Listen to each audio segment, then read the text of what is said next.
It's 10:30 p.m. on March 8, 1971, in the small town of Media, Pennsylvania, when four well-dressed travelers arrive outside the county court's building, with its apartments on the 3rd and 4th floors. Perhaps they're returning home from a long trip. But when they enter the building, they stop on the 2nd floor and squeeze their way through a broken door into Suite 203. These are not weary travelers, and this is not an apartment. They are burglars. This is an FBI office, and they're here to steal documents. The thieves aren't communists or spies, though, either. They're ordinary Americans, professors, social workers, college students, and dropouts who've long suspected that the FBI may be watching them and others for protesting government policy and the war in Vietnam. They're here to find out whether their suspicions are true. Within minutes, they leave the building, suitcases filled with every single document from inside the office except a handful of blank forms, and head to a nearby farm owned by a friend to begin analyzing their findings. The next morning, FBI Director J. Edgar Hoover is enraged when he receives the news. He couldn't know exactly what the burglars had now, but one thought fills him with a profound fear. They may have discovered COINTELPRO. The counterintelligence program is Hoover's magnum opus. Under its auspices for the last 15 years, his agents have infiltrated activist groups, blackmailed so-called subversives, and even attempted to drive civil rights leaders like Martin Luther King to suicide. Hoover must catch the culprits, and they must evade his clutches because they're about to accomplish something far more devastating than he could even imagine. Not only did they now hold hard evidence of COINTELPRO, they've set in motion a series of events which will unravel vast conspiracies against the public, spanning America's clandestine services. Plots involving the FBI, CIA, and NSA to not just surveil, propagandize, and intimidate, but to disappear, brainwash, and assassinate those who oppose the government. This is their story. This video draws heavily on the work of Washington Post journalist Betty Medsger, who was the first to publish the Media Papers in 1971 and 40 years later wrote the authoritative book, The Burglary. All citations for this video appear as footnotes in the closed captions. In 1971, a group of activists broke into an FBI office to expose widespread surveillance of American citizens. But today, it's not just government agencies we need to worry about. It's data brokers, companies that make billions selling your personal information without your consent to marketers, scammers, and even stalkers. When I learned about data brokers, I Googled my personal email address to see how exposed I was. Finding results with my and my family's personal information was pretty disturbing, especially when I learned that data brokers like these are how the recent Minnesota assassin found his victims.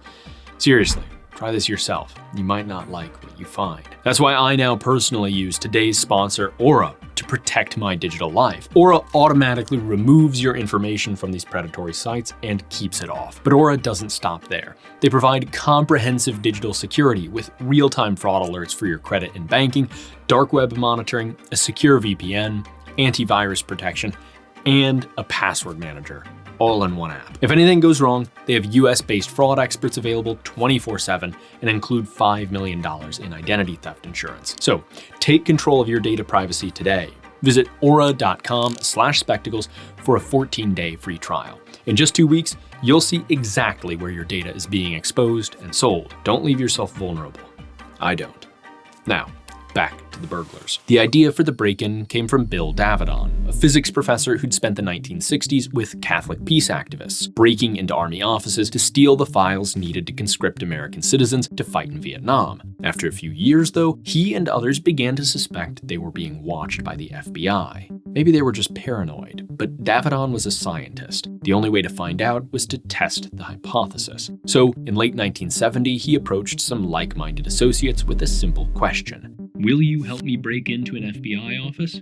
8 said yes. Keith Forsyth, Bonnie and John Rains, Bob Williamson, Judy Feingold, Ralph Daniel, Sarah Schumer, and Peter Green. At their first meeting that December, they dubbed themselves the Citizens Commission to Investigate the FBI. In January 1971, they started planning the heist. Every night, team members headed to media to case the area, while the rest convened in the Raines' attic to refine their plans. But as good as their intel on the office's exterior was, they were flying blind when it came to what lay within. How were files stored? How many desks and filing cabinets would they have to empty? What was the layout? How was it secured? And most importantly, was there an alarm system? They needed a man on the inside, or perhaps a woman.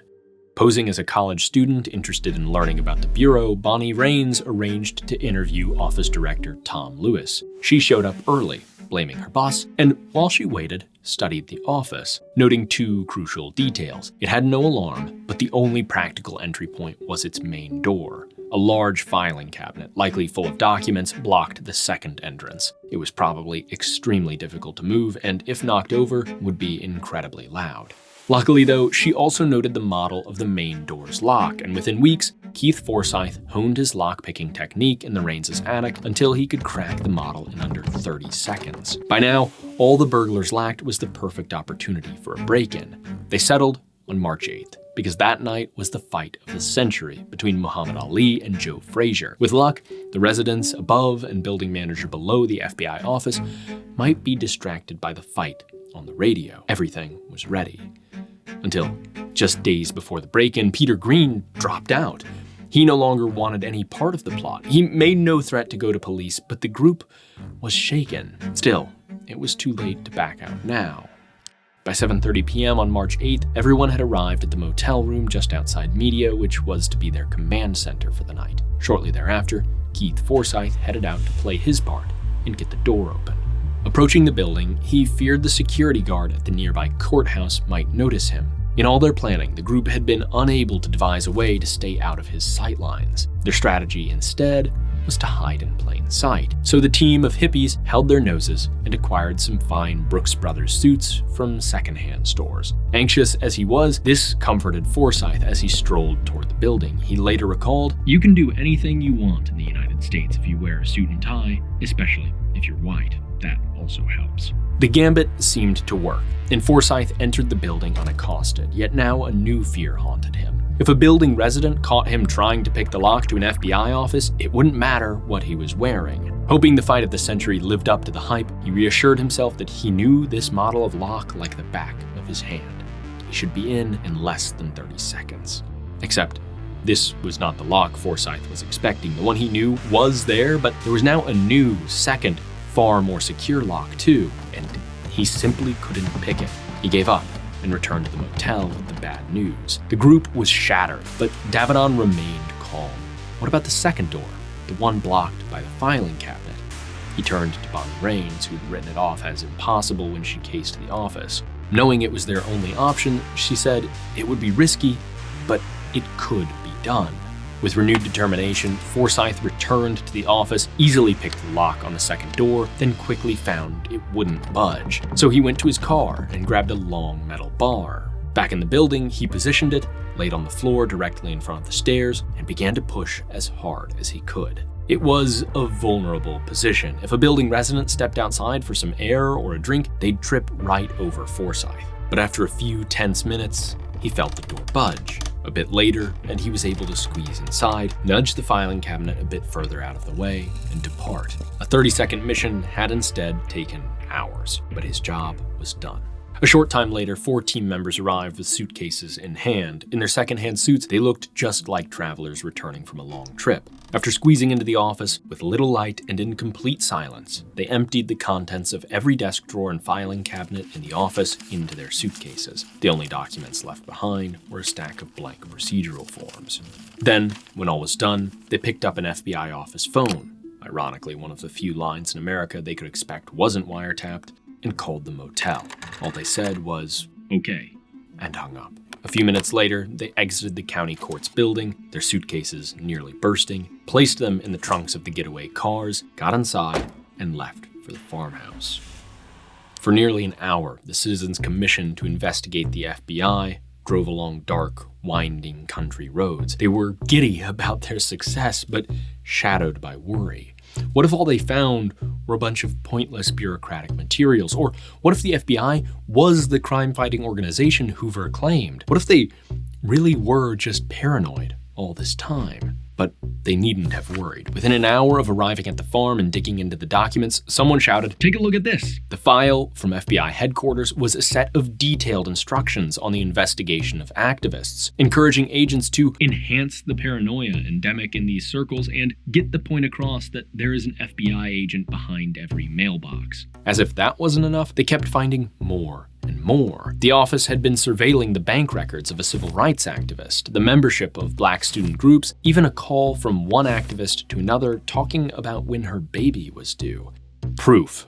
This was proof that they weren't crazy, that the FBI was at war with the American people, watching their every move and endeavoring to suppress free speech. Even without realizing what COINTELPRO was, they had enough proof in their hands. But this discovery could still be all for nothing if the commission failed to share it with the public. To do that, Davidon and John Raines took a massive risk. They brought piles of the stolen files to the universities where they each worked and copied them over the weekend when campus was quiet. Afterwards, they needed to dispatch them anonymously and deliver them into friendly, brave hands. Whoever received these files would have to face down J. Edgar Hoover, a man who'd spent the last 46 years building a spying and blackmailing machine which had made him the most powerful man in America. And he was not happy. In fact, when Hoover heard the news, witness and biographer accounts describe him as either apoplectic or enraged. In his decades as chief, as the FBI's only director to date, nothing like this had ever happened. Now he was in a desperate race to ensure COINTELPRO remained a secret. Fortunately for Hoover, the FBI had a head start. Thanks to decades of illegal surveillance, the Bureau had enormous files on activists around the country. Before long, they zeroed in on not just one member of the plot, but 3. Immediately, Hoover fixated on the mystery woman who'd visited the office in January to meet with Tom Lewis. After being castigated by Hoover for failing to get the woman's name, Lewis and the other media agents worked with a sketch artist to produce this drawing. It wasn't perfect, but the right person would have no trouble connecting it to Bonnie Raines. And though they didn't know it, their next suspect was the perfect man to make such a connection. Combing their files, they fixated on one Peter Green, the man who dropped out of the operation at the final hour. He ran with the right crowds, and the FBI had seen him at plenty of protests. They were soon watching his every move. Finally, the FBI began hunting their most crucial lead. A second mystery woman. Bonnie Raines' visit to the media office had been essential. The FBI knew that, but she had deftly concealed her identity. Unfortunately for the burglars, she wasn't the only team member to visit the media office. A couple weeks earlier, Sarah Schumer had made a careless mistake. She made a brief visit to the office and asked if an agent might visit a university class she was teaching. Schumer was, in fact, a university teacher. Even worse, she gave the office her real name. There was nowhere to hide. Within days, she got a call from the FBI asking for an interview. Agents described her response as uncooperative and evasive. With that, Hoover's suspicion only intensified. He didn't care if she didn't want to do an interview, and he commanded his agents to pay her a surprise visit. When they showed up at her office, Schumer nearly panicked. She shook as they told her they knew she'd been at the office in January. She must have done something horribly wrong, she thought. Perhaps she'd taken off her gloves during the burglary, leaving behind a fatal fingerprint. Yet the truth was that she hadn't. The agents were bluffing. Luckily, Schumer kept her head and threatened to record the conversation. To her surprise, the agents walked away. Nobody knew better than they how incriminating a taped conversation could be. But the FBI wasn't just going to leave her alone. As the days passed, she received calls from family and friends, all telling her the FBI had questioned them, asking whether or not she might be involved in the burglary. In the meantime, the sketch of Bonnie Raines began making the rounds, and agents were watching Peter Green's every move. The law was bearing down on the Citizens Commission. If they were going to get the documents out, they had no time to lose. Luckily, all this time, Davidon and John Raines had been furiously copying and distributing the files to a handful of recipients they considered likely allies in the fight against Hoover. Among these were Senator George McGovern and Representative Perrin J. Mitchell. Each had long track records opposing the Vietnam War and Hoover's unchecked power. Yet the commission's hopes for these legislators were in vain. When they received the files, both McGovern and Mitchell went public with the news, but disavowed the burglary, refused to disclose the file's contents to anyone but the FBI, and claimed that the proper path to checking the Bureau lay within legal means. Hoover was winning. It was disappointing, but the commission had long since come to expect cowardice in Washington. Their last and greatest hope lay with the free press. One of their best bets was Jack Nelson, a top investigative reporter at the Los Angeles Times. Nelson had developed a reputation as a thorn in the FBI's side, which is exactly why he never said a word about the media files. Because Hoover already had a man in the LA Times mailroom, and when the files arrived, they were intercepted and sent to the Bureau. Jack Nelson never even knew. The same thing happened at the New York Times. Hoover was 2 steps ahead. But on March 23rd, something happened that Hoover did not intend, and a package was picked up by the unlikeliest of reporters, Betty Medsger. Only vaguely aware of the media break-in, the documents she found in her mailbox shocked her. Unable to verify their authenticity, she went to her superiors, thinking they'd know what to do. In fact, they did, because just minutes earlier, Attorney General John Mitchell had called the Post to warn that they might receive stolen FBI documents and that publishing them would threaten national security. That was, of course, a lie. And the government had just accidentally confirmed the veracity of Medsger's documents. The next day, every Post subscriber woke up to read the day's front page. Right there was the story. Stolen documents describe FBI surveillance activities. The commission had done it, and the response was perfect. The press and the American public, long trusting of Hoover and the Bureau, quickly turned and began seriously asking questions. Time magazine, long laudatory of the FBI's crime-fighting valor, ran an article describing the Bureau as a secretive, enormously powerful government agency under dictatorial rule, operating on its own, answerable to no authority except the judgments or whims of one man. And that man was more furious than ever. But Hoover had one hope left. Though this press was bad, to draw out the story, the burglars only mailed Medsger a few files before drip-feeding her more pages over time. Hoover just had to find the culprits before they unmasked COINTELPRO. His agents were still hunting for the mystery woman, still watching Sarah Schumer and Peter Green, but a waiting game was not what they needed. They needed a breakthrough. And they got one thanks to their mailroom spies and Senator McGovern. Because now the FBI had copies of the documents made by Davidon and John Raines. Now, they hadn't been stupid. There were no fingerprints. At least, none of theirs. What Davidon and Raines didn't realize was that every Xerox machine has a unique fingerprint, too.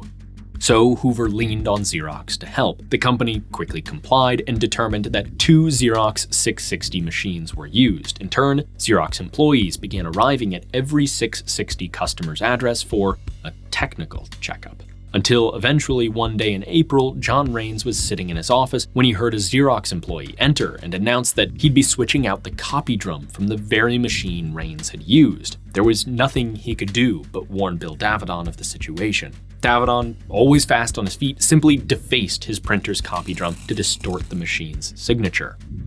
As John Raines awaited the worst, Peter Green showed up at his house with a grim message. He was thinking of turning the commission in, because he feared they'd endangered national security by releasing the documents. Attempting to remain calm, John and Bonnie responded by telling him, truthfully, that not a single document pertained to national security. It was all domestic surveillance. After 2 days discussing the matter at their house, Green left without telling them what he planned to do next. Then, just a few weeks later, in early May, John Raines' worst fear came true when 2 federal agents showed up at his house. They wanted to talk about the break-in. But John deflected, claiming that he'd read all of the news about the Bureau. He refused to talk with men who spied on fellow Americans. Eventually, the agents gave up and turned to leave. They just had one more question. They asked him point blank, "Were you involved in the media break-in?" But John stuck to his guns, refused to dignify their questions with an answer, and shut the door in their face. They left with one thing in their pockets: the sketch of Bonnie Raines. They never thought to ask to speak with John's wife. As time went on, the FBI never came back. Not to John and Bonnie, not to Bill Davidon or Sarah Schumer or Keith Forsyth, not to any of the burglars. Peter Green stayed silent. All the Bureau's leads slowly evaporated, and the Xerox analysis fizzled out. We only learned some of the commissioners' names when they came forward in 2014. Because they evaded Hoover, the commission eventually did send Medsger the documents mentioning COINTELPRO. However, They only mentioned the program in passing, and so did Medsger's reporting. In turn, Hoover believed he had averted catastrophe. COINTELPRO remained a mystery. The Bureau's reputation had suffered, but plenty of people were willing to look past some surveillance of hippies and Black Americans. But not everyone stopped asking questions. In the spring of 1972, NBC reporter Carl Stern was at a Senate committee office when an open folder on a desk caught his eye. The top page was one of the media files, with one strange word written on it, COINTELPRO. Something about it didn't sit right, but when he began asking around, nobody had a clue what it meant. To find out, Stern sued the government under the Freedom of Information Act, requesting documents that explained COINTELPRO. Stern's timing couldn't have been better.